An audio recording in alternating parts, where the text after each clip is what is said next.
You are listening to Peak One Sports.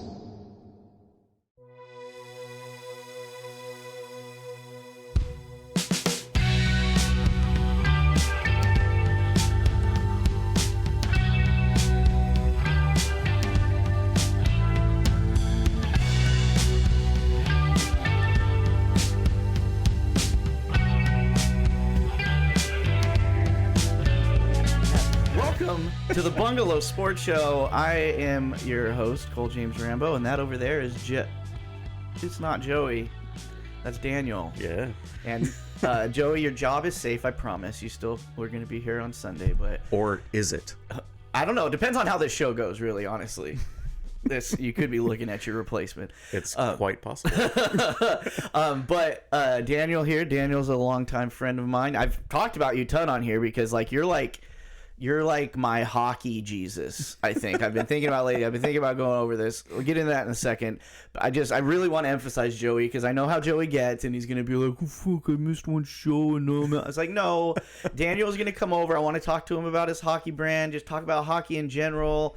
We'll talk about why he's my hockey Jesus. And then the draft is today, coincidentally, the day that he's coming in. So I'm like, let's just talk about the draft. We'll just do a full hockey episode because by Sunday nobody's going to give a fuck about the NHL draft anymore. Well, now, I mean, we will. We will. But I mean, that's hard. All the cash is out there, and they're only going to care about Connor Bedard, and then by Sunday they won't even care about him because it's hockey. You know what I mean? And let's be honest, Connor Bedard is not the most interesting thing happening in this draft. I mean, so. He's a lock at number one. That's fine. Of course, yeah. Everybody knows it. It's fine. It's okay. It's whatever. But man, from 2 down, a lot of talent. Wow. Well, because I mean, Sharks suck now. You know what I mean? The Ducks suck now. So we have I never for most of my hockey fandom, I haven't had a reason to really get deep into the draft picks because you're always at the Sharks were always in the playoffs, so they're always at the bottom. The Ducks were good for a long, you know what I mean? So you never were really like, what are the top 5? Because it's like, who gives a shit? We're not getting those guys anyway. Yeah, exactly. You know what I mean? You can look at it and go like, oh, that's nice for Chicago. Right. Or, that's nice. Tampa got a good kid again. Yeah, this year with the lottery where you're just like, like I was actually into it. And what kind of, I can cuss on here, right? Of course. What kind of bullshit is that fucking Chicago? Well, that's when you put your... I don't like a lot of sports fans who put their conspiracy hats on a lot of times because there's been times where things have been proven here and there that, shadiness that have happened. But I like to think, in general, sports is the kind of last place where, merit wins out overall. You know what I mean? Trust me, completely agree. Right, but... However, how it was a fucking little too... shady is that? You know what I mean? It's like, they're not going to let him go to Arizona. They're not going to let him go to Anaheim. They're not going to let him go to San Jose. It just sucks because I knew in October, because I knew when the Ducks came out of the gate and they were doing okay, I was just like, oh fuck, this team's going to be really bad. Right. They're handling themselves okay, and then after a while I was just like, oh no, they're winning these games on absolute puck luck. Right. And then November hit, and I'm like, oh yeah, we didn't win one game in November. No, hockey's one of those games where, the beginning of the season, football starts out slow usually, right? It's betting on the first couple weeks of football is a terrible idea because you only know what you saw on Hard Knocks and on fucking Sports Center leading up to the season. You know what I mean? You don't watch preseason and say, oh, okay, this team's gonna be good because it's just different. You know what I mean? But hockey, a lot of the lesser teams come out of the gate hot because it's either young guys who are just getting that NHL taste and they get out there and they're moving a million miles an hour and just trying to prove something, and then a month into it they're tired as fuck. Yep. Or injuries start to creep up on some of the older players, little things like that. But it always does, it tends to happen like that, where the teams who are on the bottom of the standings at the end, usually if you look at their first month, they're like, oh shit, these guys might be good, know. But it never really ends up that way. No. And knowing how Anaheim worked last year, it was and they ended up finishing so terribly. They were the last place team in the league, and I'm just like, oh my God, we have an actual shot at Connor Bedard. Right. And of course, you know, I let that creep into my head, knowing in October, false hope, knowing in October that I was just like, he's not going to go to any team other than Chicago. Right. Like it's one of the biggest markets. The team is ass. If you have, they're in total fire sale. If you got like an OG team in the lottery, they're getting, and there's a buzz pick like that. That's where it makes you think. It's like, are they fudging it? Like, I don't know. The NBA draft even this year was real suspect that the Spurs got it. Yeah. They have a history with French players, right? With Tony Parker and shit. And they're popular in France. Wembanyama's from France. Like, he's got a bunch of pictures of him as a kid wearing Spurs shit. Exactly, right? And I'm like, what is going on here? I mean, I don't follow basketball that much, really. I mean, like, obviously, hockey is kind of my life, so right. So I mean, like, I really don't follow basketball to a T or anything. But man, looking at some of the things, it's just like it's like that comedian. I forget the comedian's name, but it's just like he's a guy that one of his bits is just like, so you don't believe in any conspiracy theories? Right. Like none? You just think the government's batting 1,000, right? Right. Well, and that's the thing, is like the reason that they catch fire sometimes is because there's always a grain of truth somewhere buried in a conspiracy theory where you can't get it out of the back of your head. Where I mean, it's like, possible. Of course, if there's it's not like. But again, see, this is why I'm convinced. If I really want to go deep on the draft conspiracy specifically, is the lottery gives them the room to, if they wanted to prove that there was no fuckery going on, well, they would just do last place team gets first pick, just like football, you know what I mean? But they don't in basketball and hockey, and those are the two places where you get eyebrows are raising sometimes when people get that first pick. But I understand why they do it, right? Because if you do it like the NFL, then it's just like, okay, well, we're literally going to try to not win a game, right? And then we're going to really full on tank, because if it's the Ducks and they get last place, it's like, okay, cool, we got Connor Bedard. The lottery's supposed to be the tank killer, right? It's like it's supposed to be the tank killer. However, you add some fuckery when the NHL doesn't reveal how the balls went through the thing, because the NBA does do that, right? Yeah, supposedly. So the NBA, from what I know, the NBA I edit a lot of videos, Daniel. So do you.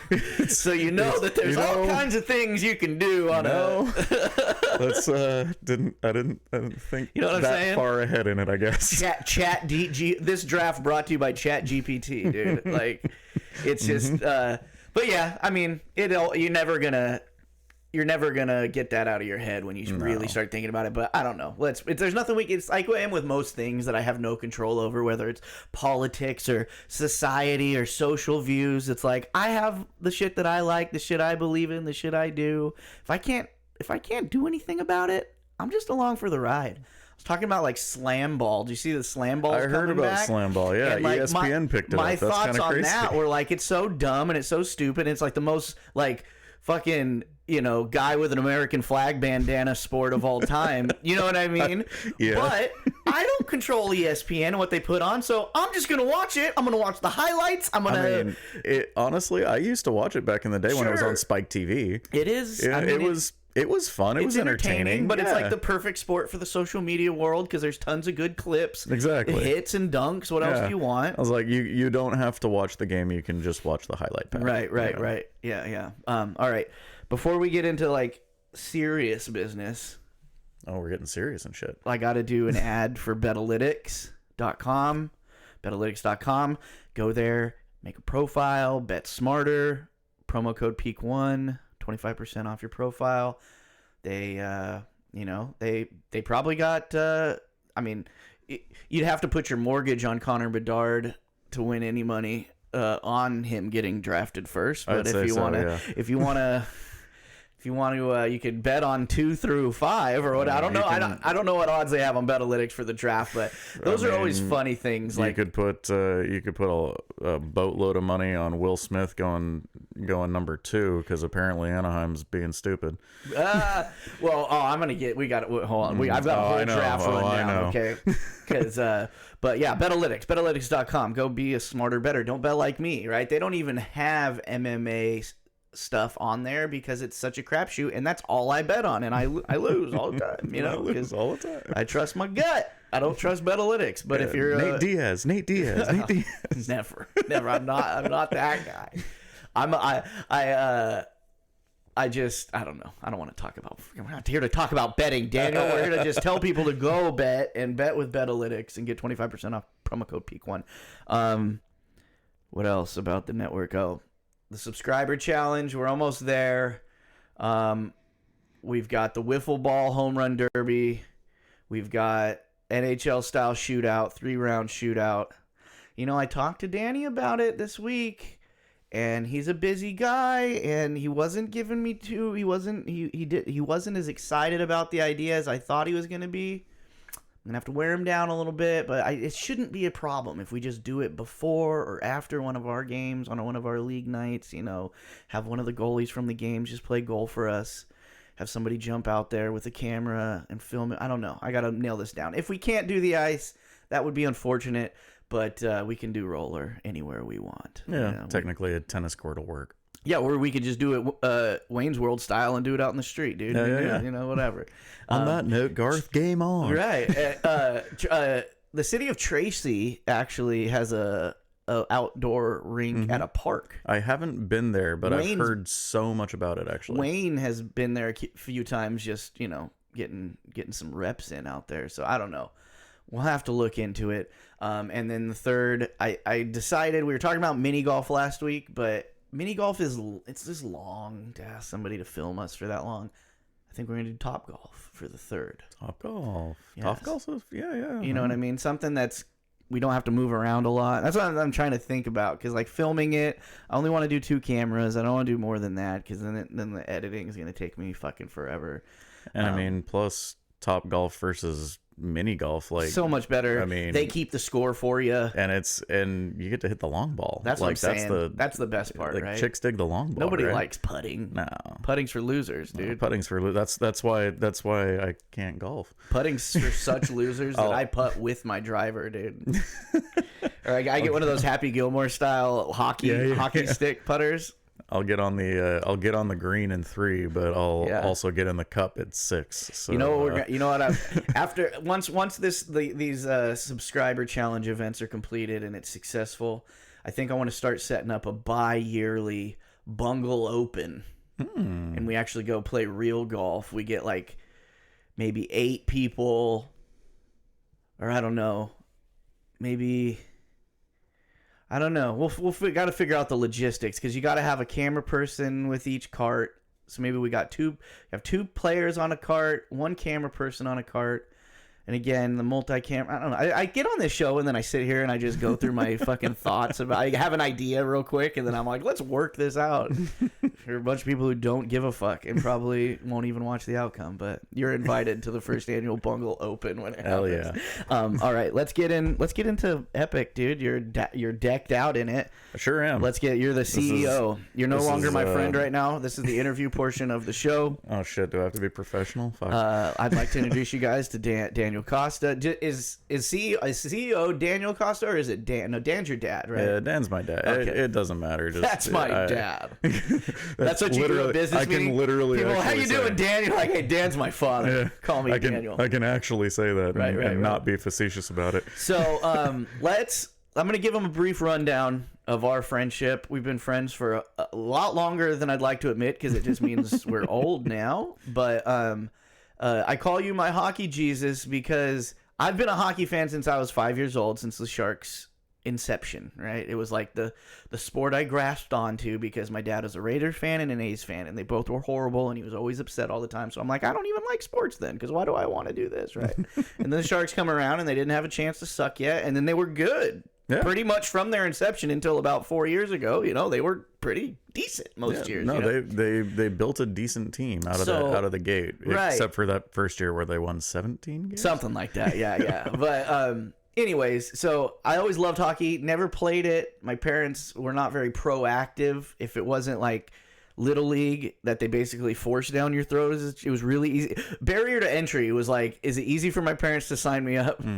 If it's not, I'm probably not going to play it, right? And then they constantly give me the you're too small. for sports because I was a little. I mean, I'm not a big human now, but like I was always a little tiny kid. So whatever. Went my whole life without playing hockey, and then when I hit, I want to say 20 years old, me and my hetero life mate Christopher decided, fuck this, we're gonna play some hockey. We don't know where to go, what to do, so we went to Big Five and we bought Big Five roller hockey skates, Big Five shin guards, sticks, pucks, everything, and we went to the tennis, in a net, went to the tennis court and just started doing just one-on-ones versus each other a couple times a week, right? And then we decided to graduate and we found out that most ice rinks have drop-in nights. Yeah. You know what I mean? So we started doing some research, and Oak Park, our home rink, would have 2 drop-in nights a week, Wednesday and Sunday, and we started going to those, and that's where we met you. You used to play goaltender for drop-in nights back then. Back when my knees worked. Do you remember what... So this is where you become Jesus, is because we played with you there for a while, and then we started branching out, because then there's a lot of good ice in an hour, 2 hours driving range. So we would go to Wednesday night in Stockton every week, and then Sunday, because we both had Sundays off, we'd go to Roseville, or we'd go to the Bay, or we'd go to another drop-in, because a lot of rinks have drop-ins on Sundays, and we'd just go check them out.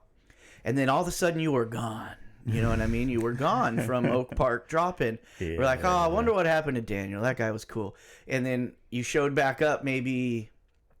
God, I want to say it was a long time. It was not quite a year, but it was about a year. You had built Power Play. You built the Rip and Roller Hockey rink, and come back and to recruit some people to come. Why don't you guys come play? I wouldn't say recruit. Not recruit, but to get the word out there. You know what I mean? Makes me sound a little shysty. Well, no, you just started a new business venture. But I was definitely recruiting people. Right, exactly. And you were like, why don't you, to me and Chris, you're like, you guys come play on my team and all this stuff. And so we started playing there. You started the Shucks, because it was half Sharks fans, half Ducks fans.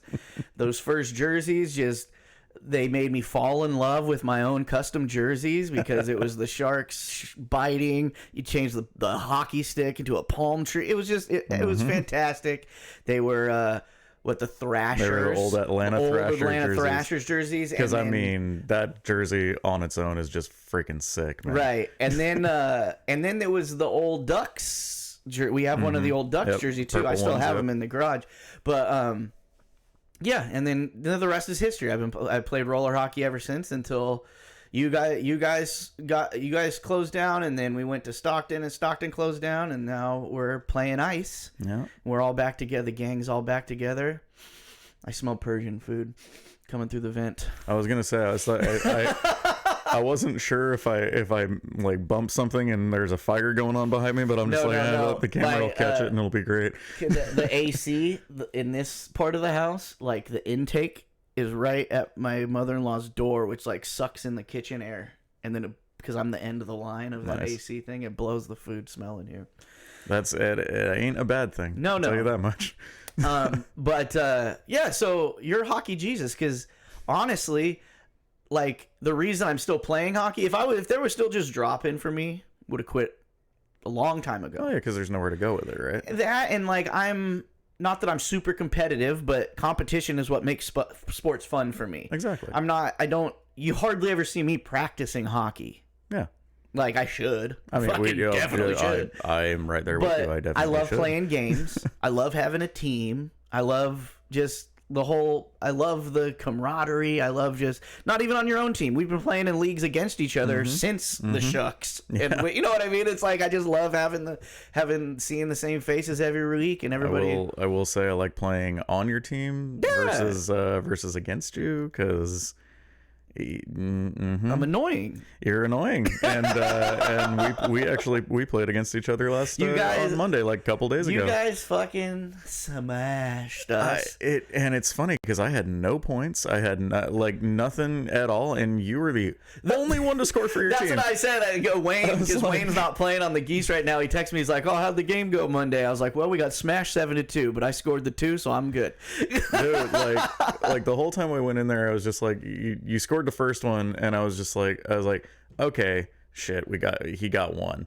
All right, well, let's try to clamp down on defense. And then the only other thing that happened for your team is you get another one. I'm like, Well, God damn it. Well, like I'll always say it, like my best hockey attribute is this, that I go out there and I try as hard as I can for the 2 minutes that I'm out there. You know what I mean? And that second goal, oh my God. Yeah, How that did one was you a good even freaking score that? You were below the red line. You just snaked it somehow. It was well. I was standing there for a good 15 seconds with nobody covering you me, were right? You were Ovi. Yeah, I was exactly right, and that's just a place I take shots from really well. And I'm left-handed, right? So I was on that side, so my body was at the red line. Left-handed, the correct way to shoot in hockey. 100%. And that's why you'll see right-handed guys that play left-handed all the time. You know what I mean? Because it's just the right way to do it. But I was standing there in that spot down by that end of that circle, and our team was kind of cycling the puck on the other side, and I saw David Padilla, our defenseman, and I saw he had saw me over there, but then there was like another little cycle, and I knew he was going to get the puck back because he was open too, and I was like, just please see me, please see me, please see me. You know what I mean? And then like he did a no-looker, and I'm like, well, and it came toward me. I just fucking whacked at it, dude, and it went in. The first one I scored wasn't even, I mean, I'm happy it went in, but like I was trying to get a deflection on that one. And you did. Juan put it in his own net. Right. Well, so that was the thing is like his pads were open to me, and I had a guy over there, but who I can't remember who it was, but in my mind in that split second I was like, if I pass it to him, he's not going to get it. I was like, so I'm just going to try to get a deflection to bounce in his in that general area, and then Juan helped me out a little bit with that one, but a little bit. But yeah, it's such a fun game, and no matter how shitty you are or whatever else. Well, I think that was a thing too with us. Even when we played on Shucks, or when we played any team we've ever played on with each other or against each other, it doesn't matter what the score of the game is. No, dude. We don't care. We're just out winning's always fun. Yeah, honestly, I love winning and I love celebrate winning. But it's like, as long as like last week ruined the whole thing for me last week because somebody fucking punched somebody, you know, and I'm just like, what the fuck? Like it is you're playing Purple Yeti. Oh huh? yeah, dude. And I'm just like, it irritates. Like I'm a hard guy to piss off. You know me for a long time. Even if you're a dick, like I get along with everybody, especially at hockey days. I got nothing to complain about. Exactly. You know what I mean? Having a great time playing hockey tonight. 100%. And you get out on the ice or on the rink or whatever, and hockey's an aggressive sport. So like no matter what, there's incidental. I just talk about it all the time. If you cross-check me, even though it's a penalty and it's illegal, I'm not going to get up and be mad at you because that's a hockey move, right? And that's how I explained our incident last week, is that our guy cross-checked a dude out of frustration, knocked him down, fucking whatever, got a penalty. Get up, talk shit, do whatever you want. But there has to be a line. Yeah. And in our league, line is punched. Like, what's the point of crossing that line? I don't know. You know what I mean? It's like, you can be mad all you want. Trust me. People get mad in hockey all the time. Watch any mic'd up hockey player. All they do is talk shit and cuss at each other, at the refs. The refs cuss back. Like, it's insane. And the chirps are probably the best of any sport and ever. That's what I always say, is that you go, like, any sport, people are talking shit. Football mic'd ups are great all the time and da-da-da-da-da. But it's like, in hockey, it is, to me, like, the guys are, for some reason, a lot funnier than other athletes. I don't know why that is. Like, I mean, locker rooms breed comedy because it's kind of like, what do you call it, gallows humor, right? You're going out there to put your body on the line, so you're just going to, whatever. But for some reason, hockey guys are super funny. I think it's because they don't have, like, a too cool for school mentality because they're Canadian. Or it's a Canadian, like atmosphere. And I think that gives them the too cool for school mentality because they don't give a fuck. They're cool. Everybody else knows they're cool, but they don't care that you think they're cool or not. You know what I mean? Yeah. Like, there's so many like hockey players that started like podcasts and things like that after their career. Spitting Chicklets is great. I just listened to that one last night with Jaromir Jagr. Holy but there's hell. a few other ones too where it's just like, dude, these guys are like naturals, man. They're like, when you see them on broadcasts and things like that, like, or getting jobs as analysts and stuff like that, like, of all the athletes that go into analysis, like, hockey players are always the best one, or at least maybe for me. I think entertainment so. wise, I think right? Charles Barkley and Shaq have a pretty good relationship. But because they act like hockey players. But I think it's because they both they're so good that they just don't care. And both of them suggested you watch the NHL playoffs over the NBA playoffs this year because it's just an attitude. There was that clip of they asked Barkley after one of the Celtics games or something, and he's like so Charles, what'd you think about the game? And he's just like, I don't know anything about that. I just know I've been watching this NHL playoffs. Yeah. That's a good Barkley impression, thanks, dude. bud. I like that. No, exactly, right? Because it's just whatever. The sport is cool, and then the people that play it are cool. There's always going to be dickheads out there, and you can hear a lot of hockey players talk about who the notorious dickheads were, but it's like, for the most part, they go out there, they talk shit, they rough each other up, and then they're done. And the game's over, and everybody's cool. And most of the time afterward, you're getting a beer with that guy after. 100%. And that's the thing I love about our games, our league. That final handshake to me is like the toggle switch. Yeah. Right? Because even when I'm out there, I'm not a meanly aggressive guy, but I skate really fucking hard. So I might run into you and knock you over. Yeah, if I hit you real hard, I'll put my hand out and be like, oh, I'm so sorry, dude. I did that the other day to freaking... one of your guys is the other guy that freaking elbowed him in the side of the head by accident. We were both going for the puck, and I saw, I'm sorry, dude, sorry. It's like, I don't need to do that. It's just kind of second nature, but it's also like, I'm going to go hard. I'm not going to not go hard to not, like, I'm not thinking about hurting you when I'm out there. If it happens, it's 100% by accident because I'm not thinking about doing it, and I'm not thinking about not doing it. Yeah. You know what I mean? But then after the game, it's all good. I don't care. You could have called me an asshole 17 fucking times, but if you did that, I know it's because I was playing good, probably, or I was annoying That's more you. of a compliment than anything I was doing else. my job, and then once we shake that hand, switch off. It don't matter. We're all good.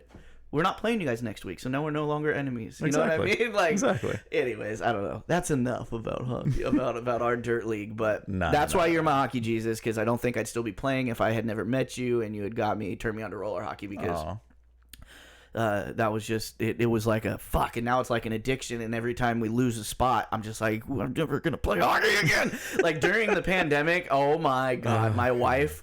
Like she would have built a fucking rink if she could have, because like we had just gotten our loosey goosey jerseys, the Stockton, like when we first actually became loosey goosey, and we didn't even get to wear them because then we went back the next week to play, and then nobody had them yet, or like half the team didn't have them, so we didn't wear them, and it was like next week, and then next week is when it closed. And then, like, for that whole time, I went in, like, we have this, like, cabinet in our laundry room or whatever. I open the bottom drawer that nobody ever opens, and it's just, like, empty, you know what I mean? And I look at my wife, and I'm just like, might as well put this in here because I'm never going to fucking need it, you know? And, like, luckily it came back for a second, and luckily we're playing ice now, you know? I guess it's just one of those things where...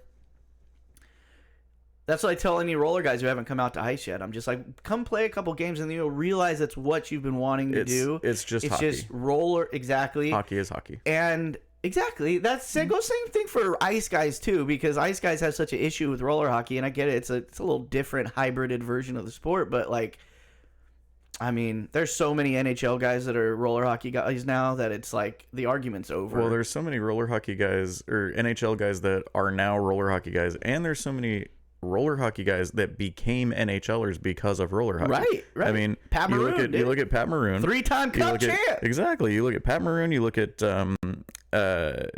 TJ Oshie started there. Yeah. Pretty much anybody who originates in California probably started as roller hockey or did both. Yeah. You know what I mean? And Cam York, who plays for Philadelphia right now. Right. That team's having a rough go. Yeah, a little bit. But York looks good. It's just a good thing. I mean, we're both friends with John, the Boys Ranks family dude, and like good man. Jacob is doing both now, and he's been a lifelong roller his whole childhood, and now he just started playing ice, and he's tearing it up on the ice. So it's just like anybody who thinks either one's gonna ruin your game for the other one can go suck it. And I've always said this, and ice people look at me real weird when I say it, but I say it often. Roller hockey guys can go from roller hockey and go play ice hockey and have no experience in ice hockey. They will immediately be your second line center. Make an impact, yeah. Immediately.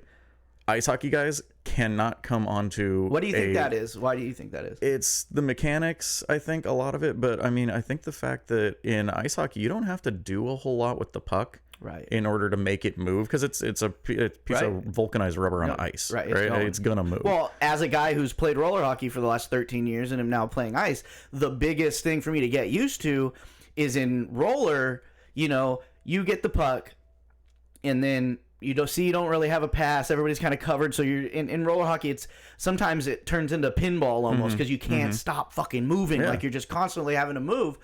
and you can just knock that puck up and catch up to it. Yep. Can't do that in ice hockey because it's fucking gone, it's dude. gone, all the way gone. And like I would fan because like I'd be thinking I'm setting the puck up, but then when I go down to shoot, I've knocked it like fucking 6 inches ahead of me and stuff and I like think, that. and a lot of it too is like when you're a roller hockey guy and you move the puck around, you do your toe drags, or you kind of move it and do your thing. Your hands have to be really fucking good, Right? Because there's friction. Exactly. You know what I mean? Like, you have to pull the puck and move the puck on your own. You don't have to just tap it. Versus ice hockey, where it's just like you really don't like. No, it's moving anyways. You're just corralling it. Is like they say soft hands, but it's not really so much soft hands. It's that you're kind of just using the ice to your advantage. So it's almost no hands. Exactly. So when ice hockey guys go to roller. And they realize, I actually have to do stuff. Like they can't skate with the puck because they overskated in one. It happens. No, that makes total sense, because that being the opposite, being hard for me, is that I'm used to having to really rip that thing or really push it or really whatever. But it's way easier to fix that part of your game versus have to learn how to use your hands. Right. Like you can dumb down because that's your just skills. A timing thing. Yeah, you can dumb down your skills easily. Right. Picking your skills up is a whole nother story. And the skating is just like in ice hockey, like a lot of your little foot balance muscles that you don't realize you're using when you're just when you're standing still on ice skates. Yep. You're always kind of, you know what I mean? Like you get to the point where you're not thinking about it, but it's like you're constantly kind of balancing yourself, even if you're just standing still or just kind of coasting around. In roller hockey, because there's that friction, it's much harder on the quads and the calves, you know what I mean? Because in ice hockey, 1, 2, and you're off. Yep. Like roller hockey, I just remember, like you just got, you'll see some kids out there that their shit don't even roll. They're just like, some of those young kids, they're just sprinting out there. Especially when they're running ABEC 4 bearings out there. Right, yeah. But either way, it's a beautiful. Go play hockey, everybody. You'll meet good friends, and then it'll be like a whole lifelong thing. Hockey's the greatest sport on the planet. Being the proprietor of a hockey arena at one point, you've also had a couple of apparel and equipment brands. Yes, sir. I am a customer. I've been a customer of both, and been a fan of both. I still use equipment from the old one. I got equipment from the new one. Why don't you give them the rundown of what you got going on now? Yeah, so now I own a company called Epic Hockey. A lot of people ask, like why does it look weird? Because it's 3P1C. It's 3P1C, right? So it's not fully just EPIC, it's 3P1C. Yeah. And the reason being is because when I got with my wife now, she had a pre-started family. She had 2 kids, you know them. Yeah, right. And their last name is Pasqua. My last name is Costa, so it actually stands for 3 P's and 1 Pasquas, C. 1 Costa. Hell yeah, dude. No, I saw that first day when I saw your first post online about the company. I was just like, oh, that's pretty sweet. That's pretty cool, and it right? works out to be epic, which is a word that's good for a brand and everything else. And I think a lot of people like the story behind a brand too. 100%. You know what I mean? Like it's 100%. It's always nice to kind of get that look into, peek behind the family, curtain, mom and pop kind of brand deal, you know what I mean? It ain't Bauer. It's not Bauer. It's not nameless, faceless right. Bauer or CCM or whatever else it is, and basically that kind of goes into what we try to do as a brand as a whole. So what we do, every other brand, in at least in the hockey world, and I'm sure in a lot of other sport worlds too, they come out with something new every single year, even if they don't change the technology. Right. And a a lot of it is like, they package differently to make you think it's something new. Right. It's like, incredible. here's the 2020 stick, it's blue. Here's the 2021 stick, it's red. Right. Ooh. These ones have stripes on them. Right. But it's really an excuse for you to pay an extra $20 for something that's newer. Brand new, yeah. So with us, we don't like that model, and we don't like the fact that currently it's ridiculously hard to join a hockey league or anything just because it's so expensive to start playing. Right. You have to have the skates, you have to have the gloves, the stick, the helmet, right, and the league fees are more expensive than any other sport, you know. So it's just the barrier to entry is turning the sport into a country club sport, and that's a good. It's like golf. Yeah, and it's fine. That's okay, but you can't grow a sport like hockey and expect it to be played by basically professional golf people, you know. Well, and that's like I always compare any of the sports of like people are always like, what, like soccer haters are like, why is soccer the most, you know, the most popular thing in the world? I'm like, because you need a field and a ball. Yeah, you don't need much else to play, really. Like, and it doesn't even have to be a soccer ball. It could literally any fucking ball. I mean, if you have a basketball or a volleyball, it works. It works. You know what I mean? That's why you can go to any country in the world and there's kids playing soccer because they just need enough room to not break a window and a ball, and that's it, and they can play soccer, right? And that's why I think Canada, it's kind of an all economic sport because everything's frozen all the time, so you got your ice. It's true, but doing the research, as you know, it is kind of my job, right? The numbers for new and returning hockey players every year since 2016 have been dropping steadily in Canada. Shit. Which is scary because it's what literally... What are they playing, lacrosse? They're playing soccer. There you go. It's and look at Canada's soccer team now. Right. They're fantastic. They're a good soccer team. Yeah. And you know, with us, we don't know exactly how to fix everything. Right. But we know that we can fix our area, and our area is we're not coming out with something new every single year just to come out with something new. Right, just to add some dollar signs to it. We did it right the first time. That's where it's going to stay. Right, and then when you come up with something new, then you release something new. Then I release something new, and maybe I phase out the other one. And that's a way to build brand trust too. Is that you're getting the product you're getting because it is the exact same product every single time. Right, and then when you guys tell them, oh, here's another stick. But this is why this one's new, because we're doing this with it, we're doing this with it. And it doesn't have to be something that's changing the industry, but differentiate this stick from this stick, and it's not just a paint job, it's not just a name on it. But we give you the reasons for why it's different versus what we already currently have. Right. And we're also not charging ridiculous prices. You know, so we went to Vancouver in September of last year to try it and put the gear in stores, and I was just walking around looking at all the sticks and everything on everybody's racks, and I'm just because I want to see the difference between what we have and what they have, right? And I feel like we have a better product than everybody else's product out there. Of course, I'm biased, but you can see for yourself. Sure. And that's the thing when people say that and they're just like, oh, they're saying that because it's their thing, and it's just like. Yeah, he made it. I mean, so why would he have made it if he didn't think it was better than the other thing? I mean, obviously, I'm biased. Obviously, I did put a lot of work into them, though. But so I think it's good. But the fact that you put work into it, it's like they didn't buy a bunch of CCM sticks and spray paint Epic on them. No, that's it. I don't know. That thing always irks me when people are just like, "Oh yeah, that guy likes it because he's got money in it." It's like, yeah, but if it works, then that's why. Well, and he probably wouldn't have money in it if it didn't work. Right? Exactly. So I wouldn't be walking around Vancouver trying to get these things in stores if I didn't think people were going to want them. And I went to these stores and I'm looking at all the Bauer stuff, and I look at the most expensive ones that they had for sale. Of course, this is Canada, so it's a little bit more expensive than here, but they had a stick retailing for $410. It was $409.99. I was like, that's crazy, dude. US. That's crazy. And I mean, US, again, also not Canada, but US, I retail my sticks for $189. Right.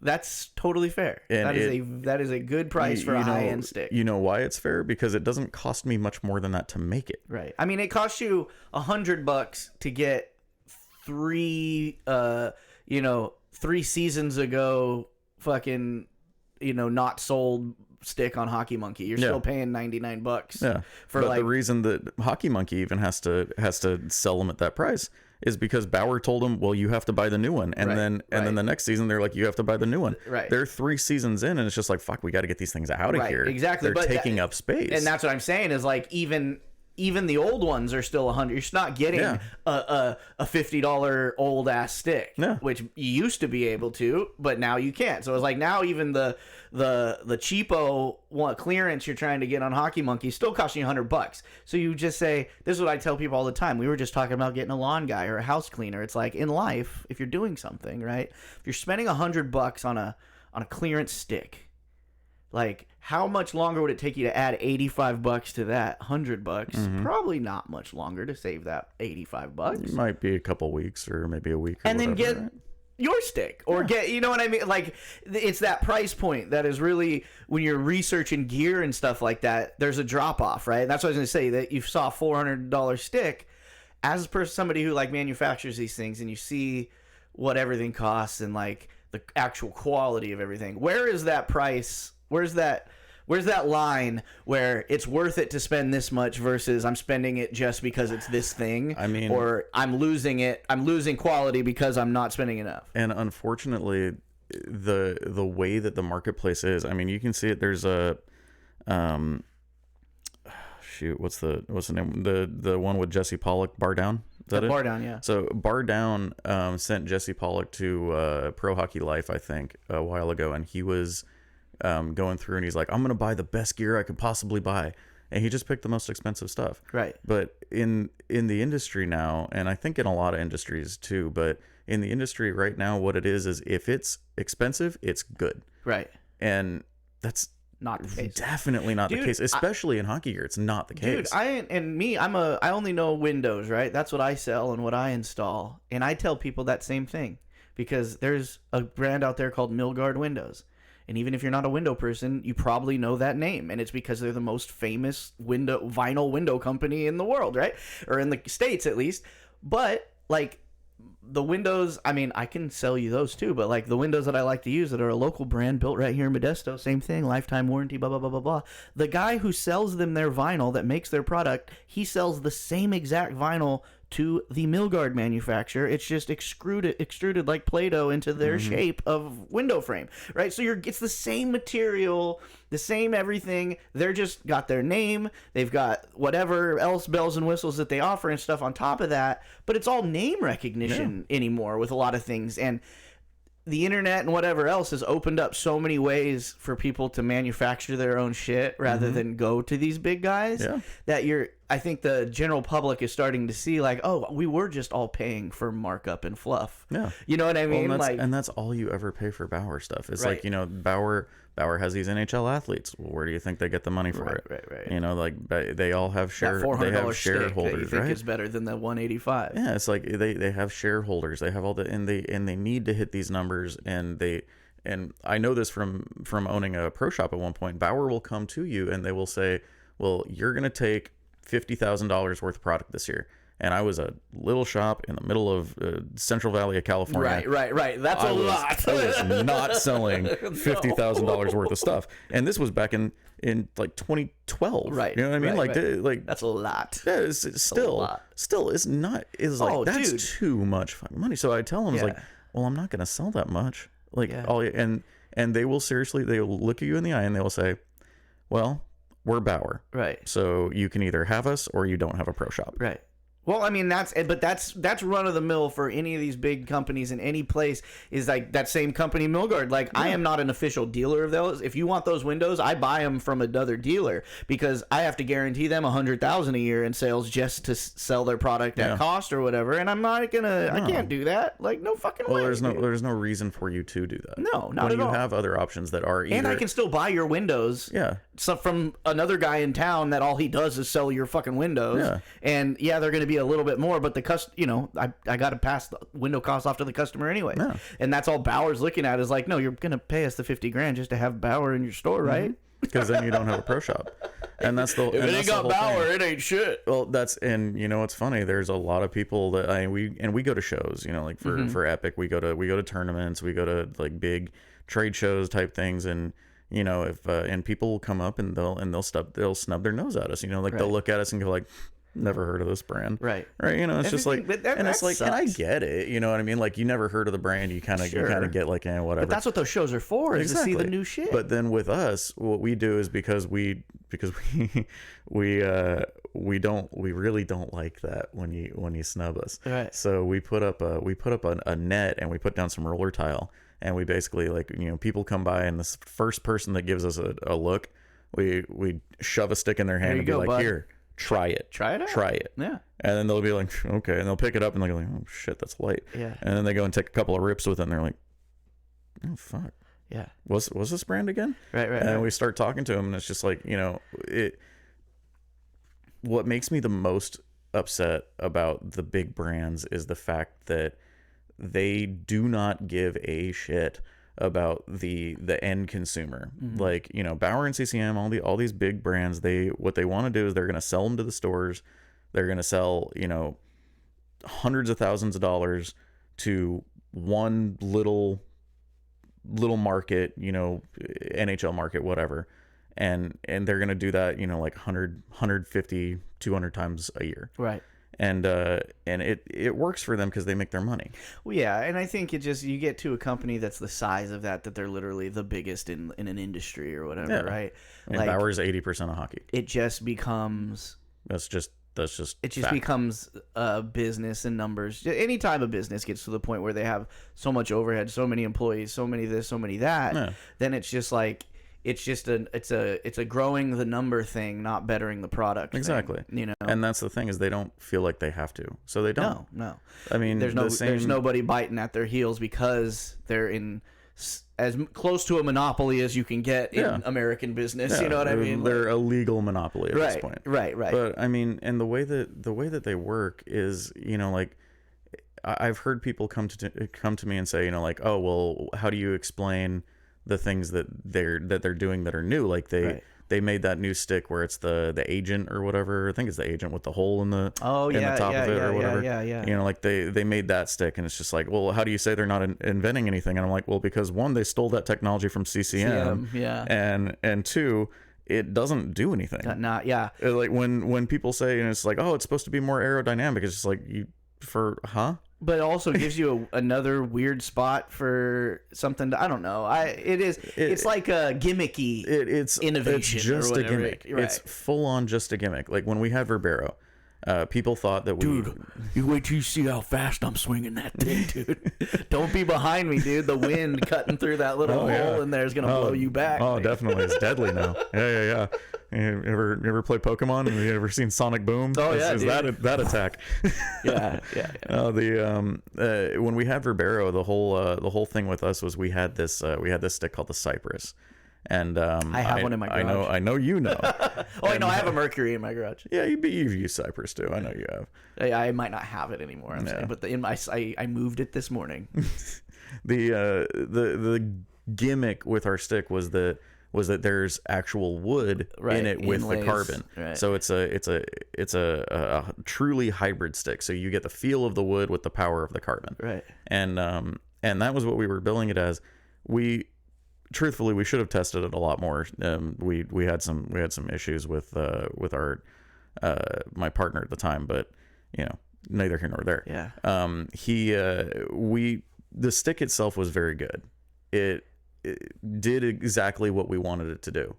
You had the feel and you had the power, but people looked at it as a gimmick, But when Bauer comes up with this stick that's got the little hole in the middle, and they're just like, oh man, these guys are changing the game. It's like, that is a gimmick. It's just because they have a paid hype train already. Exactly. You know what I mean? That's all it is. And especially with the internet these days, and just how powerful the word of influencers are and shit like that, and it's really easy to get a lot of people saying your shit's real cool and innovative right out the gate because they've already been paid to do it before they even release the stick. You know what I mean? Or whatever industry you're in. If something came out yesterday and somebody's already saying it's the best thing, they were paid a couple weeks ago to say that when the shit dropped. You know what I mean? So. And I see it all the time. Like Paris tells me all the time because she watches like makeup influencers and shit like that are always hawking different stuff like that. And she's just like that's the same shit you can get at Walgreens. You know what I mean? It's like, and it came out yesterday, and how do they know how cool it is and good it is, and how do they know how well it's going to wear on their face? They haven't even worn it outside yet. Like, it's because they got paid to do that already. It wasn't here, try this out, and if you think it's cool, then we'll pay you to tell people. It's like, no, just here's the stuff. on this date, make a post that says this is the best thing you've ever seen. Yeah, and we'll give you $500. And that's, that's the way the world is now. But on the other hand, on the with the internet and that kind of stuff, it gives you guys more of an opportunity to get stuff out there without having to go through normal channels and things like that. And speaking of not being normal, because I've never been normal. No, that's why we get along. Exactly. There's a program that we like to run at Epic, and every time we have something new coming out, we did this for our gloves and our sticks. The last couple of times, I think the next thing that we're gonna do is base layer products. So like cut Hell proof, like cut proof wrists and turtleneck on a long sleeve shirt. Padded pants. Our socks are already out. They're great.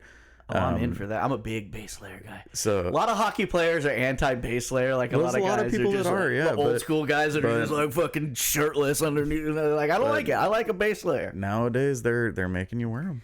They're making you wear them. The 18 and unders have to wear those collars now because the safety the cut proof and whatnot. And then a lot of the pro teams want them to wear cut proof sleeves, right? Because the thing that happened to Vander Kane. Yeah. So I mean, it's not a bad idea. Oh, it's not a bad idea at all. It's a great idea. It's just hockey guys. There was guys with no helmets out there, even after just because they were fucking grandfathered in, and it's just like really. There's guys that don't wear socks in their skates. Right. It's like it's a whole thing. It's just like no, I don't like any of that. I'm all about innovation, creativity. Like I don't know. That's whether it's music or any of the shit that I like. Like, yeah, there's the good old standards that are always going to be a good product, or put out a band that's always going to put out a good thing. It may not be my favorite album of the year, but when they put something out, it's going to be good. It's going to be solid.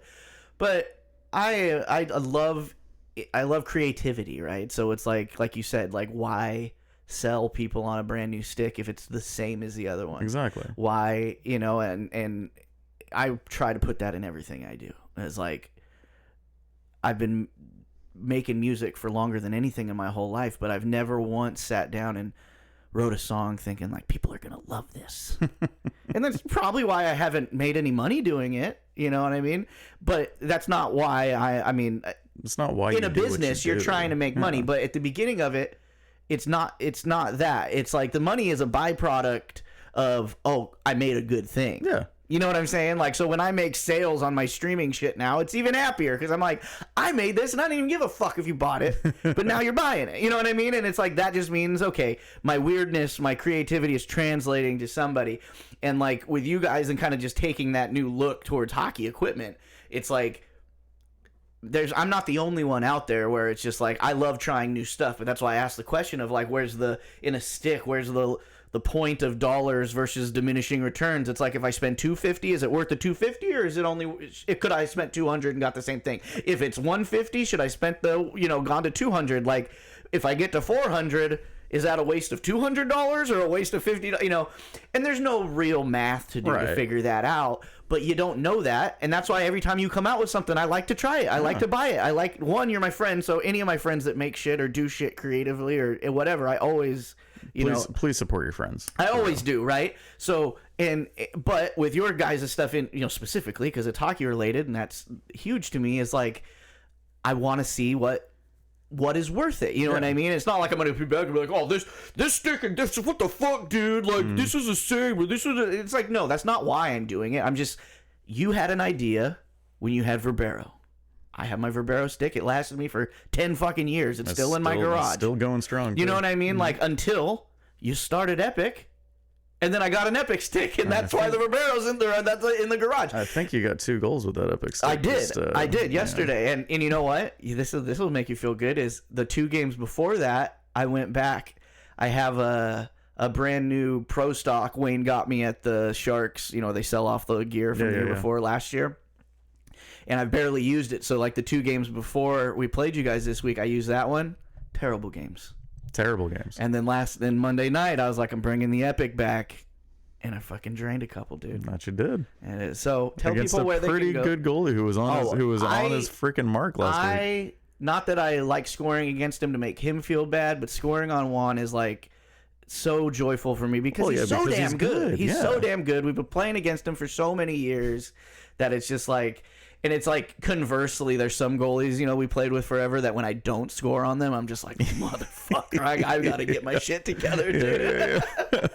But I don't know what it was, but I could never score on Conan Kurgan. Oh yeah, Dude, like when Conan was not playing on my team, if I ever had a chance to shoot on him, I wasn't scoring. Always. It just wasn't gonna happen. It's so funny. But tell people where to find your shit. Where do they go buy Epic stuff? So you can check us out on Instagram. We're Epic Hockey, or you can just type in on a little favorite internet browser www.epichockey.com. There you go, man. And I scored 2 goals with an epic stick on Monday, so I don't know if you need any more testimonial other than that. So that's what I'm telling you. That is, I'm Dirt League royalty, okay?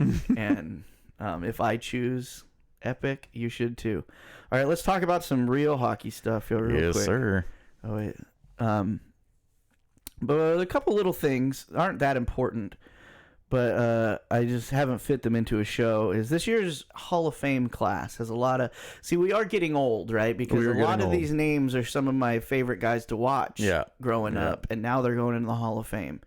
And so leading off this list, Jeremy Roenick, obviously, I mean, he was a Shark, so I'm particular that way. But even if he never was, he was one of those guys that you always kind of rooted for in the league. Real meat and potatoes, bring your lunch to work, kind of just out there. It's like what I say when I say my greatest attribute is just trying as hard as I can. I always felt like Jeremy Roenick was out there literally every second of his shift. He was just like blowing it out every shift. Full on agree with that. Plus, he was... I think it was NHL 2K3, 2K4, something like that. He was rated the highest overall player. Oh, shit. Because he went to the 2K studios and was doing a photo shoot because he was the cover athlete. And then he's like, hey, you know what would be really funny is if you made me 100 overall. Hell yeah. And they were like, oh, I didn't even know that story. Oh, that's classic. They were like, yeah, sure, why not? Oh, dude, that makes me want to go play that game. All right, and then we got King Henrik coming in strong. God, it's so we're seeing Justin Williams names on there. That makes me feel real old, dude. God. You know Mr. what Game I mean? 7, holy shit. Yeah. I don't mean to skip over the women, but Jennifer Botterill, she's good. You're the hockey man, you know. Botterill, she's what are her, her attribute, her what is her claim to fame? Why fantastic player for Team Canada in international play. She's one of the most clutch women to ever play the sport, honestly. Okay. She is I mean, she did get in this year, right? Botterill did? Or was it Yeah, these are just the candidates, but yeah. Or was it Olette? Olette might have gone in. Is Olette even on this list? Yeah, she's on the bottom. I forget if it's Olette or Botterill, but both of them deserve to be in the Hall, and they will. If she didn't make it, if Botterill didn't make it this year, then she's gonna make it next year. Right. But she was, she's pivotal for Team Canada. Well, there you go, all you misogynist woman haters out there. If you're just like, oh, they're gonna put women on the list now in this woke community. I'll be honest, they both should have gone in this year, but I know only one of them did, which is a little unfortunate because honestly, both those women deserve, like I said, they deserve to be in the Hall. Right. They're going to be in the Hall, but why do we only put one woman in a year? It's kind of strange to me. There you go. It's still sexist, so you guys still win. It's sad, unfortunately. The next one's a real controversial one for me because I've been on a real Rod Brindamore hate train lately. Rod the bod, baby. Ever since their exit from the playoffs and his just list of excuses. Oh yeah, no, they didn't get swept. No, they didn't get swept. But they only lost played 4 games in a row. They only played 4 games and lost them all. Swept. No, they didn't get swept. So they were close. By his metrics, that means it's so crazy. By his metrics, that means if they played all 4 of those games again, that they would not get swept and they would win all 4. Or maybe they'd actually lose this time. I mean, or maybe they'd lose 3, win 1, and then lose another. It's like you fucking lost, Rod. How hard is that? Like Rod, you lost, man. Like he's like no, we didn't get swept. We didn't get swept. It's like, yeah, you played well. And you played well enough to not be swept. You went to the conference finals, swept, buddy. It's just like every time we bring them up, I say it. It's like there's fucking every other team in the league lost. Yeah, except for the Vegas. Yeah. Every other team lost. Why is it that big of a deal to just say you fucking lost? You lost, man. It's okay. You can be like what was that basketball player did the interview? It was played for Milwaukee, I think, where he was like he's like, we didn't fail. Giannis, yeah. Yeah, Giannis. He's like, we didn't fail. We didn't fail, but like this year was just another step in going in the right direction. It's like, okay, that's especially in that case too, talking to a guy who won the title 2 fucking years ago, and it's like, what the fuck? You expect him to do it every year? Like, it doesn't happen. Right. It's so rare. It's like you can have that answer, right? You can have that nothing answer, but literally ignoring the fact that you did you got give swept. The props. And I went like, say what happened, man. And he sparked me just because like the one thing I love about hockey is like, because I'm full of self-hatred. I have been since I was a child, right? I always blame myself I like to put, not that it's a healthy thing to do, but I feel more comfortable when it's I can take it. I can take the criticism. So it's like Kana last week had a bad game. We lost 7-2. She was super pissed. She was super upset, right? And then after the game, she texted everybody telling us sorry for being so upset. I've had a bad game. Like, motherfucker, like, we are only in games most of the time because you play so well for us. She fucking she's all of 4'2" on skates, right? So like, aside from that being robbed me on Monday, and aside from that being impressive, like highway robbed me. Good goalies are giants. Yeah, she's tiny. And it is dirt league, but she's one of the best goalies in our league. She's very good. And so when she's like that, it's like those goals were our fault, and they really were. I like went over everyone. I was like, the first like 4 goals you guys had, they were all breakaways or an odd man rush because one of them was a shorty, and I was in the box for right. it. And it's because like we were doing good passing the puck against you guys in your zone, right? But then if we were down there for more than like 15 seconds, everybody was crashing, and then you get one errant pass, and then you guys got a fucking odd man rush or a breakaway, and she didn't have a good night on the breakaways. But that's not her fault. No. Like, yeah, of course. Maybe you could have made the save, but it's like, we did it to you 6 times. No, you never. You know what I mean? You can't blame a goalie on a breakaway. In a 7-2 loss, we we did that to you 5 times. Like, you could have saved 4 of those, and we would have still lost. Mm-hmm. So it's like, it's definitely not your fault. Like, everybody could have played better. But it's like, hockey's all about accountability to me. And that's my whole thing. Is like, if the goalie gets scored on, that's your fucking fault for letting him shoot. You should have got that puck, or you should have put a body on that guy so he got a better shot off. You should have pushed him out towards the board so he had to sling it around. Like, there's so many options before that shot gets off. Yeah. And the goalie is the last second part of that. Literally, you know what I mean? Last line of defense. Last second. Not even, they don't even get a chance to think about it, because I played goal, but you are a goalie. I played goal for 1 game in roller and decided I would never do it ever again. That was a fun game. Not because, and I'm good at being bad at stuff, so it wasn't even because I was really bad at it, but I was just like, I could see that there's no way I'm going to get good at it. Like, it takes a special person to be a goalie, whether it's the hand-eye coordination, whether it's literally pressure coming down on you every play. It's like you're fucking in the trash compactor on the Death Star, dude. And like every time it's your guys' asses coming at your faces, hoping that they don't block your vision. And then but also hoping that they get in the way of the puck. Yeah. So it's like it's like such a thin line you got to skate, and you got to keep your cool, because then you got to make a super last second movement to block the puck. I've actually said a few times while I was in the net, after I make a good save, 3PO, we're all right. Right. Exactly. And that, because that's what it's like. You know what I mean? As a I play forward now. I don't know, I played defense basically my whole roller career, and I don't translate into ice hockey with defense. It's just not working out well. But even playing defense for so long, it's like, once you flip around and you're skating backwards, it's like, I feel that pressure, so I can't even imagine what the goalie feels. You know what I mean? It's like, I don't have a fucking cage putting blinders on me and fucking 40 pounds worth of stuff on and shit. I'm just floating in front of this guy, trying to get in front of the puck or trying to make a decision on what I should do. So, Rod, I hope you Did he get in? I don't even remember. I fucking hope not. I don't think he I don't think made he got in. I don't think he I would have made it. heard about it. It was a goalie heavy class this year. But anyways, I Rod. can check. I think I mean, have it as a pulled up. player, I mean, it better not say player and coach on your fucking plaque. I think you can only go one. in as one thing. He might be able. I mean, depending on how Because he's good definitely he not a does. Hall of Fame coach. I don't think he is yet. If he keeps going at the rate that he's going, he might actually get there. Oh, I disagree because he's a pussy.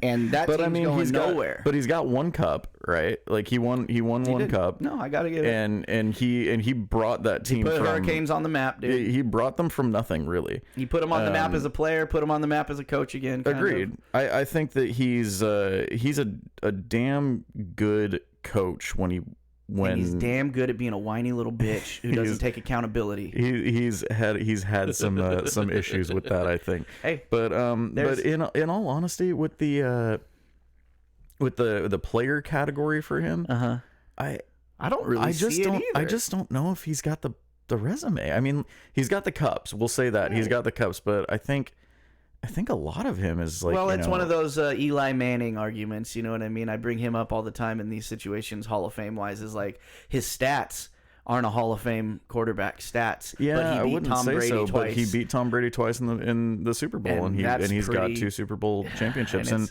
I think for football it's a completely different story because there are so few people that win Super Bowls, you know, unless you're Tom Brady, right? But you know, and yeah, you can say the same thing for hockey, but I mean, you know, it's much rarer. It's a much rarer occurrence, and for Rod to get 2. Hey, but not for it definitely helps. I don't know. I just don't see it. I don't. Maybe it's me. And maybe I'm clouded by his actions this year as a coach, but who knows? Patrick Elias definitely needs to be in there. I think so. He's a unsung hero on a Devils team that was, you know, middling to say the least, and then he comes in and he was making them good. Right. Sergei Gonchar, questionable, but it's like, being the age that we are, like seeing these names, it's like you could give me like the entire like 1998 roster of the Detroit Red Wings, and I'd be like, oh yeah, they should all be in the Hall of Fame. I mean, you know what I mean? Like there was that team was so fucking good. They're like the Sioux. They're so fucking good. The late 90s, mid 2000s Red Wings. It's just like everybody on that list. You're just like, well, yeah, Hall of Famer, but they're not. We were just kids when we were watching it, and we're like, who the fuck's gonna beat those guys? Exactly. Curtis Joseph, definitely. He did not make it. He didn't make it. Okay, well, but you know, another one of those goalies. Cujo did not make it, but he was the goalie on a bunch of really shitty Leafs teams. Oh yeah, I mean, and for the guy to have a save percentage even over 900 for his career, I mean, the dude deserves to be in the Hall for the fact that he never had a team. The viewers of this show know how much I love a good name, a good nickname, or a good backstory, and that'll get me in your good graces. But Cujo, one of the most solid sports names of all time. You know what I mean? And it's they need like a nickname category in the Hall of Fame. Reggie Leach. He's been on this list for a long time. I think. I think his year to get in was probably 2 years ago. Right. Honestly, I don't think it's. Unfortunately, I don't think it's happening. Alexander McGinley. I like McGillney. I'm sorry. I think he gets in on the fact that he was one of those defectors that came from Russia back in the 80s, and he should be in for the amount of skill that he gives to the game, right? But also the fact that he had a lot of hardship to get over here, right? I think he gets in on that alone. I think, and I think hockey, as far as like a Hall of Fame standards, I think they look into things like that a lot more than other sports. You know, it's not just necessarily stat based. Chris Osgood, again, Red Wing did make it. He is in the Hall this year, so so that, and I think that's a good choice. Yeah, David Poirier, Corey Crawford, Keith Tkachuk. Yeah, you get from Poyle, Crawford to Tkachuk, and it's kind of like I feel almost the same on all of them. Yeah, David Poyle, I think he's actually more of a better builder than he was a player. Right. Crawford, I think he's got the cup, so you kind of can't. but his career was so short. Right. That's the thing. It's like, I get it. Like, it's hard to pick these on like who gets to get in, like stats versus story versus situation versus everything else. I mean, Kachuk probably is getting shine just because Matthews. I think so well. just because of his sons, he's getting a lot of shine there. But I mean, let's be honest, Kachuk was not a perennial threat to win the. No, he's a piece. You know, he was a great piece. You know, and that's the thing about hockey. He's not winning the Art Ross. He's not winning the Rocket. You know, he's just kind of there. He's a good piece. And hockey needs those. And he's a great piece. I think for Coyotes' all-time team, he's probably one of their best top 6 forwards. But NHL Hall of Fame. in the grand scheme of things, would you put him on any other team in the 80s and have him as your top left or right wing? I don't think so. No, I'd like to get him as a piece. And that's the Bungalow chat show section of the NHL Hall of Fame. We're just gonna have pieces in there. All the people that don't deserve to be in the real Hall of Fame. This dude's a piece. That's what it's gonna be. Absolutely. This dude's a piece. Kachuk was a piece, no doubt. And his genes created a couple really good fucking guys that are better than him. They're so good because they are also a couple of pieces. But they have hands because they grew up in the era of, we actually need to be good too. Right. Oh, okay. Right. Yeah, because as you phase, you got fourth liners now that would have been first liners 15 years ago. Yeah. You know what I mean? The skill level is just insane. Pierre Turgeon and then Alouette, your old friend there. Turgeon, another thing. There's just a lot of guys, and I guess it's just because this is just the age where we're going to see all these guys we watched. Like, we were able to watch almost their whole careers. Yeah. You know what I mean? Like, you catch some of them at the end when we were real little, and then, but everybody from here on out is going to be like, dude, I watched that whole guy's whole career. Yeah, he's a Hall of Famer. Yeah, he's a Hall of Famer. Yeah, he's a Hall of Famer. Straight up. But, yeah. And I think we get into the whole, like, when we're looking at guys like that, where we've seen them the entire time. Like, imagine what the writers have to think, right? Right. Imagine what the people voting into the Hall have to think. Is just like, well, I've seen this kid since he was young. And it's like, of course he's a Hall of Famer because I know his entire body of work. Right, and I think it goes one way or the other with the writers and analysts and stuff that do that. Is like, either they didn't live up to the expectations you thought they should have had when they first came in, so it doesn't matter how good they did. Right. That's why you see so few first overall picks go into the Hall, because it's like they either have to. They were supposed to be the next Gretzky, and they weren't. Well, like what everybody's talking about with Lafreniere right now, right? Because New York doesn't know what to do with him at this point, right? And they're about to pick this year, and I don't think they're not picking like super high or anything, but they're also thinking like, well, if we package it with somebody, we can get up to get like Michkov or something. Yeah, you can get a big. Yeah, so they're thinking like, well, he was a first overall pick. He should be this like savior of the franchise. But it's just like, they're not all that. It's like, yeah, but I mean, 4 picks or 5 picks later was Timmy Stützle. Right. I mean, yeah. I mean, drafts are hard, dude. I mean, for that exact reason. Full crapshoot, which is why this year is I am worried to hell and back that Verbeek is going to get stupid. Yeah. Well, we'll see. Here's a fun little stat. Currently, the Coyotes have more 2023 draft picks than they do signed players. Not anymore. Oh, really? Not anymore, because did you hear what they did? They shipped a 2nd-round pick to L.A. for Sean Durzi. For Durzi, that's right. Which I think is fantastic for Arizona because, of course they have way too many freaking picks. Right. But they also... They've been so bad for so very long. Yeah. And using this draft capital to get a player like Durzi, I don't know if you know too much about Durzi. Yeah. Like, I freaking love him. I love how he plays.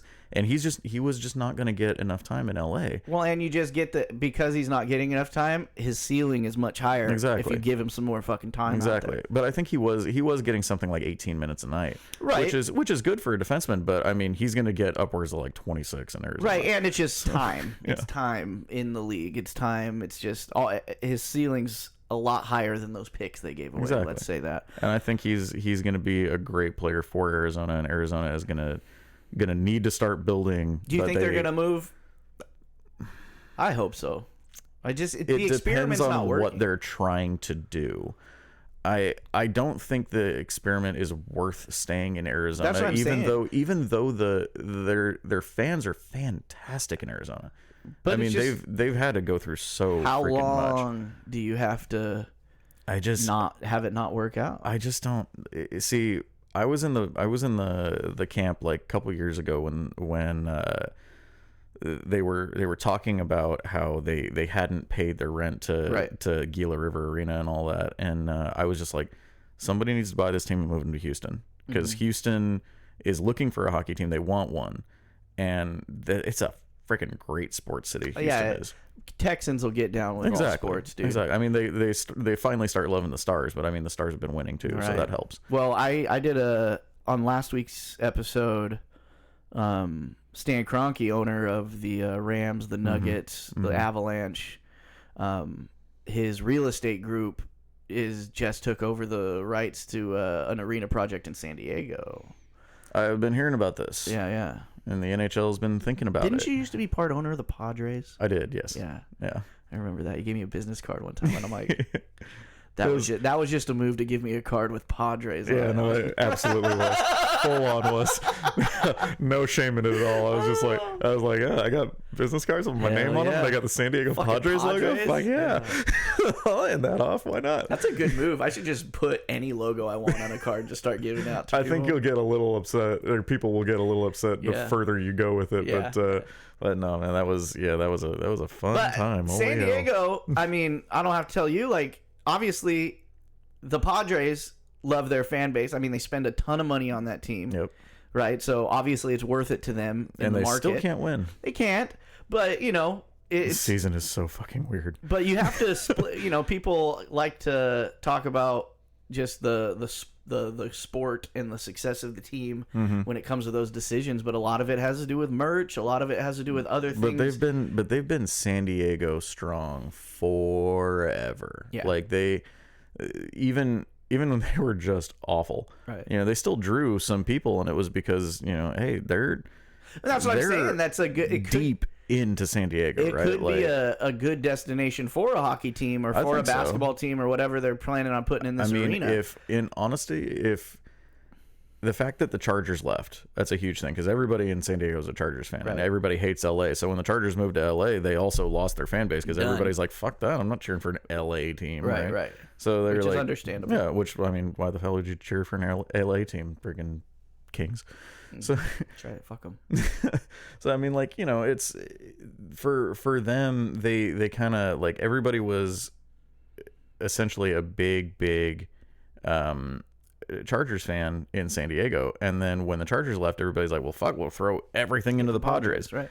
And now it's like, the Padres are still, of course they're one of the biggest spending teams in the league, and they should be better than what they are, but I think they're fucking middling at like third or fourth in the West, which is bullshit. Sports, it doesn't always pocketbooks don't always equal success. I mean, and it's crazy to me, because the Yankees have never stopped spending money, and they haven't been successful since we were children. True. You know what I That's mean? true. So it's like, it doesn't always equal that. It's more about, are we going to get butts in seats? Are we going to grow the sport? You know what I mean? And that's the thing with. And I think in San Diego, you get the ability to do that, because there is only the one team. Right. They're decent to not bad. Right. And if you put in a team in San Diego and you do it the way that they've been doing the expansion drafts lately, I mean, they can be good right they out could the be gate. Real good right out the gate. And good Vegas. It's just, I am worried, because I am a Ducks fan, as we've getting another SoCal team down there. I'm worried about that, but what I'm more so worried about is the fact that Anaheim's AHL affiliate, which is basically their feeder system, is in San Diego, and they're the Gulls. Yeah. That scares me a little bit. Maybe they're just going to get a new arena. I mean, you think about it, and it's just like, well, if that's the case, then what happens with the Gulls? Do the Gulls stay in San Diego and then just have to deal with a different NHL team that's there? NHL's weird, though, because sometimes they like share teams and shit like that and stuff like that. You never know what's going to happen. Vegas split the Rockford Ice Hogs the first season that they were around. And like even ECHL, when we had the Thunder and the Heat, you know, Right. Heat or whatever, it was Edmonton, and then the Sharks bought into it, and then the Flames took it over. Yeah, and then and before that it was the Islanders. Right, and right. it's like, you know, they change So, hands all the time. you may but just get a different feeder team, or what San Jose ended up doing was starting the Barracuda, yeah, and now they they just just have built it it. in the same town. Yeah, pretty You much. know what I mean? But who knows? That team though, like I heard rumors about like Sacramento because they already have a brand new arena and I things kind like of that. like Sacramento as an option, honestly. Me too. The only reason I don't, because it's going to cause a lot of problems for me. I think so too, because of San Jose. And the thing fact that, is obviously I'm dyed-in-the-wool Sharks fan since I was a baby. But if there was a Sacramento hockey team when I became a Sharks fan, I would have been a Sacramento team because I'm also big on proximity. yeah, I mean, it's closer than San Jose And would be to us, at least. 100%.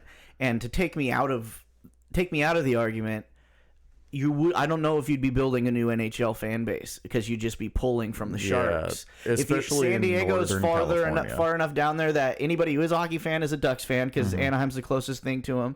But I think a lot of that market probably doesn't even really pay attention to hockey that much, and you get an actual NHL team there. I think you're opening up more people to hockey than Sacramento, because I think Sacramento Sharks are, I mean, they're big around here. Like, Yeah. it has been a big. They are. I mean, that cup run helped a lot with the bandwagoners, and a lot of them have stuck around because I see a lot more Sharks apparel out and about. That's true. Than I ever have my whole life, and that's fine. We need those people. You know what I mean? And but I don't know. It would just create a big dilemma for me if they came to Sacramento. I'd like to posit a couple other cities, because I know that Atlanta has been getting traction again, which is weird. I'm skeptical because we lost a team in Atlanta twice to Canada. Right. Let's not forget. Never forget. No. I don't think it could be. There's plenty of other cities. Salt Lake City would be a better Salt Lake position City is than a Atlanta. great idea, I think. Houston, aforementioned Houston. Nobody's talking about a place that I think needed an NHL franchise for fucking ever and just has not gotten one for whatever reason. Why not Wisconsin? Like, Ooh, Green Bay team or Green Bay or Milwaukee. Milwaukee. Even. I'm just like, yeah. But it's just like, you think about it and it's like that state is as rabid for hockey as like Minnesota. Of course. You know what I mean? And it's just like, I mean, they're close, so they'd probably be in the same division if anything, or maybe they'd be in the East with Detroit, but they'd be right there, and it's just like that. I don't understand why that team isn't getting looked, or that area isn't getting looked I'm down at. for anything new. Yeah. We don't need any repeats. I mean, unless it's Hartford the Whale. Unless it's Quebec. If we're talking about Quebec, I've been to Quebec one time, and I would in a heartbeat move there, even if I don't speak French, and I would get like absolutely railed every time for not speaking French. Wouldn't the twist though is it kind of has to be a Western Conference team though, right? If we're taking out the Coyotes, it's got to be Western Conference. Well, if we're moving the Coyotes, that's what I'm talking about. There's no reason to not put them in Texas, because they're in the same division then at that point, right? And then they would be a full-on rival with Dallas, and Dallas has. I think San Diego fits that profile too, though, kind of, because it's not that big of a flight. But then they wouldn't be in the same division because they could fudge it. Nah. I mean, it's not that far, Arizona to San Diego. I think if you did anything like that, you'd have to move Vegas. True. I don't know. That or you try to move. Look at us making plans. Making plans. Who would have thought? All right, before we get into the draft real quick and go over that, we won't bore you guys too much. Here's a fun story that, again, I didn't know the details on this, of Alexander Ovechkin's draft history. And I don't think I knew about this. So either. check this out. So in 2003, the Florida Panthers drafted him unsuccessfly, right? So he was born 2 days after the age cutoff to be in the 2003 draft, okay? The owner or GM of the Panthers argued that it was a leap year, and if he was born on a regular year, he would be 2 days older, so he was eligible. Everybody else protested it. This is on the draft floor, apparently. Interesting. Protesting the picks. They picked him 4 times during that draft to try to fudge the rules on that. They picked him 4 times? They picked him 4 times, dude. They picked him in the 4th, 5th, 6th, and 7th rounds. Holy shit. Isn't that crazy? That's amazing. And then obviously he went the next year to the Capitals, but like I had no idea about that. I mean, we were idea. fucking in high school and shit when that was going on, so I wasn't really paying attention to the NHL draft. I wasn't into the draft then. But that's a funny story. That's fucking crazy. imagine that. Leap year, motherfucker. He was born on a leap year. If he wasn't born in a leap year, he would be a Panther. Right. That would have changed the entire trajectory of the Florida Panthers. Of the whole NHL, because arguably him and Crosby have been the face of this thing for the last decade. You know what I mean? Like, but then, I mean, you think about it too, and it's just like the fact that he goes, if he would have gone and played for Florida instead of playing for Washington right now has a huge connection with like the Russian players and whatnot. Like half of their team speaks Ruski, right? Right. So, like, because of him. Yeah, because of him. Like everybody wants to play with Ovi. Changes the Capitals. It changes the Panthers. That's what I'm saying. Is like the Panthers would not be the Panthers. No, there's a few of those chess piece players over time that if somebody, there's fun things that are kind of not him. He obviously didn't choose that. Those were people trying to make that happen behind the scenes. Yeah. But like Eli Manning deciding not to go to the Chargers. You know what I mean? There's been things like that that have happened. Blame him. Right. But you know what I mean? But that would have changed so much in the NFL over time, because then Phillip Rivers would have been in New York, and then like it would have just been a crazy deal. And Ovechkin, I got to give it to the Panthers, though, drafting him 4 times after being told no the first time. They're like, let's see if they forgot about it a few hours later. That is probably the best draft story I've ever heard. That, or the one where the Buffalo Sabres drafted a player that didn't exist. Oh yeah.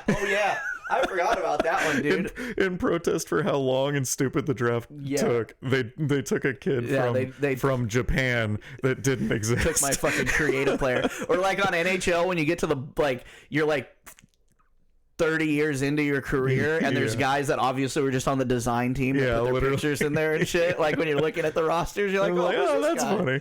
Oh, that's the fucking animation guy for the game, like, or that's his kid or whatever. Like, that's a pretty good one. All right, let's talk draft real quick. We don't need to go through the whole thing. Just obviously a few. We'll go top 10 here. Yep. I got Bleacher Report's mock draft. You don't have to go by this, but this is just kind of a good jumping off point for us. So are we sure about Connor? I don't know.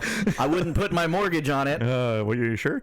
I'm gonna go get a second mortgage, put it all on Bedard to go first to win $57. Yeah, he's going to Chicago. Like if it's not gonna happen, but if they didn't go with him, how far do you think he slides? Is it like a draft day thing where it's just like, oh, he's the consensus number one, and then the Browns didn't take him? That's always funny with drafts, because I think about that, right? Because it happens with quarterbacks specifically in the NFL draft a lot. Because so much hype gets built up over like camps and like the little mini camps they do leading up to the draft for these college guys. And with Bedard, because he is the McDavid, he is Ovechkin, he is Crosby, he's these guys that every 5 years, hockey drafts spit out good players, but it's like we were saying, your first round guy might end up being a true third line center in 10 years. You never know. Still need him on the damn team. This one seems pretty in the bag. Sure, but I'm just saying, so it's like with hockey, you get these breaks. It's like, it seems to me like every 4 or 5 years there's one. We'll just call him Gretzky. Yeah. There's one Gretzky every 5 years, and then in between, you got good guys getting drafted first, but you don't hear the same type of noise about them being the next coming of Christ, right? Right. And so it's like, obviously, McDavid is McJesus now, and he proved himself, but we've also proved that doesn't mean your team's going to do a goddamn thing, right? You can get him just far enough. You got to have more than just him and Draisaitl, because now you've had it's like the Sharks. Questionable goaltending. It's like the Sharks evolving their entire game around Joe Thornton, and everybody knows if they just go make sure he can't make a good pass, then they're fucked, right? And that's pretty much all you got to do. It's like, don't even cover the guys. Just put 3 guys floating around him, because he's going to pass it. He's not going to shoot it. Like, like he's a quarterback. And there are not that many goalies like Hasek or Waugh or Berder out there that you can make up for the fact that you don't have a lot of stuff. Right. I mean, the Sabres were so bad for so very long, but it didn't matter because Dominik Hasek stopped 50 of 52 every fucking game. Yeah, it's nuts. But yeah, Bedard, he is that next guy, and he seems like he's gonna be that next guy. I think so. So we'll just we don't need to talk about him anymore. Let's talk about your Anaheim Ducks at number 2. Yeah, let's talk about that. And so Bleacher Report thinks you guys are getting Fantilli. I hope to God we're getting Fantilli.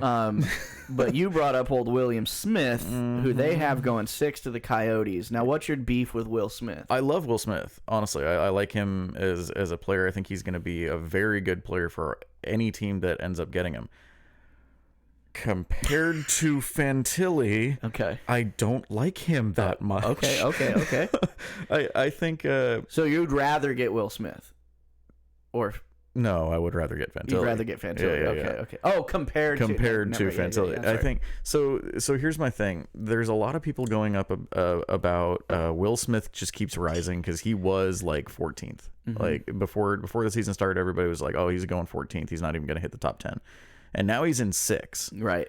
Like he could easily get up to 4. Like I mean, Well, like the Sharks. Being a Sharks head, that's what I'm hearing right now. In all honesty, the Sharks should pick Will Smith at 4. I think, but I'm not a GM. I don't claim to be. As a member of the Sharks organization, I'll speak for us here. I've sent plenty of faxes. I don't know if anybody's getting them, but just renderings of the possible Will Smith parody shirts that we could do in the merch. We could do jiggy with it shirts. We can do, we can do all. Yeah, the possibilities are endless. You know what I mean? If he gets in a fight, you just superimpose his face over Will Smith's. All he has to do is score. Like, remember Hurdle's fucking first game? He scored 4 goals. Will Smith does that. I Am Legend shirt right out the gate. You know what I mean? Oh, that's beautiful. I've been sending these over to the Sharks, and I don't know if they're getting them, but Fresh Prince of Silicon Valley. Just for the merch ideas, they need to take Will Smith. It's a great call, honestly. And I've just heard some rumblings. I haven't heard anything from in for Anaheim at least. Right. I haven't heard anything from the little ball of hate, Pat Verbeek. That's what his nickname is, right? He's the little ball of hate. And that's our GM. Go fucking Ducks. He hasn't said anything, but I've heard so many rumblings that the Ducks are not fully committed to Fantilli at this point. Right. And I am upset, honestly, because Fantilli is 6'2". He's one of only 3 freshmen to ever win the Hobie Baker Award in college. One of the other ones being Paul Correa. I don't know if anybody knows this, but Paul Correa is a pretty goddamn good Duck of... Kinda. Yeah. And he's actually so pivotal in my growing up as a hockey player, hockey person, and just adolescent that my daughter's name is Correa Kelani. There you go. If Fantilli was not to be drafted by the Ducks, that would be a huge swing and a miss from Ducks fans. I think, because he's kind of got he could be your next Getzlaff. You know what I mean? That's the big thing that I want to. He's a big center. He's a good puck moving player, and he's got a cannon for a shot. I mean, it's the second coming of Getzlaff, and Getzlaff just signed a contract with Anaheim to be head of player development. Right. And it's like, if you don't go for Fantilli and you go for Leo Carlson, you go for Will Smith, even Matvei Michkov, which I like Matvei Michkov, but he's not coming over for 3 years if the Ducks draft him at 2. And after they draft him at 2, there's no guarantee he plays for you. Right. If Matvei Michkov does not go to the Washington Capitals, he will not play for anyone until he plays for the Washington Capitals. You're convinced of that? Full on. Yeah. Well, I've been hearing rumblings around the Sharks office too about a Leo Carlson pick if he drops. And he might. And because the Blue Jackets need a center. Right. But if the Ducks balk on Fantilli and go anywhere else, Fantilli's definitely going third. Then Fantilli will probably go third to the Jackets. You're right. So it's kind of that, honestly, because we know Bedard's going. Like, that Fantilli pick is kind of pivotal for the rest of the fucking top 10. And that's what scares me the most. But yeah, I don't know. And I mean, leave it to the. I bet you. You know what? I bet you the Sharks pick Michkov, and he doesn't play for them. That's kind of what I'm thinking. That's a cool Sharks move. That'll be a cool Sharks move. That'll be a cool Sharks move. You waste the number 4 overall pick on a guy that will never play for you. When you could have had Will Smith. Could have been getting jiggy with it all next season, dude. Could have been jiggy with it. I mean, there's a lot of good players in this draft that, You know, Yeah. they keep talking about how this draft is so very deep. Yeah, it's pretty stacked. Like without Connor there at the top spot, there's a lot of interchangeable pieces. Exactly. You know, if he wasn't in there. Yeah, and So I think that means a good next season, hopefully, for the Rooks. And I think, you know, this is probably one of those years like a couple of years ago when Hughes went. I think he went number 1. Right. You know, it's one of those things where you know, Fantilli would probably be the consensus number 1, but it wouldn't be very close. It would be pretty close between him and number 2. Right. But then there's Bedard, so now it's like Bedard and then kind of everybody else down here. We'll see, but dude, this has been fun, Daniel. Thanks, buddy. Thank you so much for coming. Thanks for having me. I don't know why it's taken so long.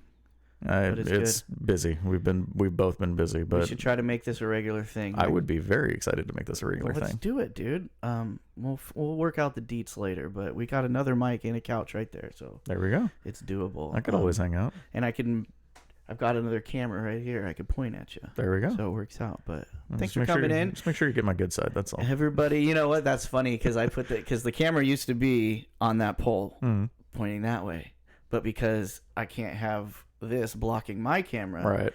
Joey, he made me do it, and then he's like, "Well, the other side's my good side." I mean, come on, dude. What do you want me to do? that's what they teach you in acting You know? school. Until Peak One Sports starts cutting checks, he's got to stop asking so much of me. But all right, everybody, thank you for tuning in.